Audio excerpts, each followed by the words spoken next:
நாடு விடுதலை பெற்ற பிறகு இந்த நாட்டின் ஆட்சி மொழியாக எந்த மொழி இருப்பது என்ற விவாதம் எழுப்பப்படுகிறது. அப்போது இந்திய மொழிகளில் மிக மூத்த மொழி, தொன்மையான மொழி எதுவோ அதுதான் ஆட்சி மொழியாக இருக்க வேண்டும் என்ற கருத்து முன்வைக்கப்படுகிறது. அப்போது ஒரு மகன் எழுந்து பேசுகிறான், இந்திய மொழிகளில் தொன்மையான மொழி எதுவோ அதுதான் ஆட்சி மொழியாக இருக்க வேண்டும் என்றால் தமிழ்தான் ஆட்சி மொழியாக இருக்க வேண்டும். இந்திய மொழிகளில் மிக மிக தொன்மையான மொழி தமிழ்தான். இதை எந்த வரலாற்று ஆசிரியரும் எந்த தொல்பொருள் ஆய்வாளரும் மறுக்க இயலாது.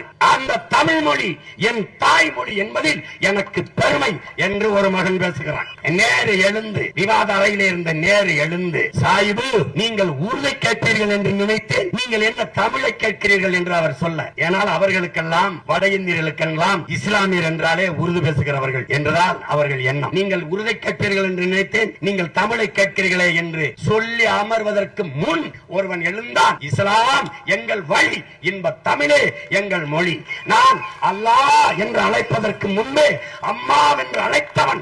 ஆகையால் என்னுடைய தமிழ் மொழியே இந்நாட்டின் ஆட்சி மொழியாக இருக்க வேண்டும் என்று முழக்கத்தை முன்வைத்த என் தாத்தா காயிதே மில்லத் தமிழ் தேசியத்திற்கு பெரியாரா, தமிழ் முட்டாள்களின் பாசை, தமிழ் காட்டுமிராண்டி மொழி, தமிழ் சனியன், தமிழ் படித்தால் பிச்சை எடுக்க கூட முடியாது, தமிழ் சனியனை விட்டொழியுங்கள் என்று சொன்ன சனியன் இந்த நாட்டிற்கு பெரியாரா என்பதை ஆய்வார்ந்த தமிழ் சமூக மக்களே நீங்களே சிந்தித்து பாருங்கள்.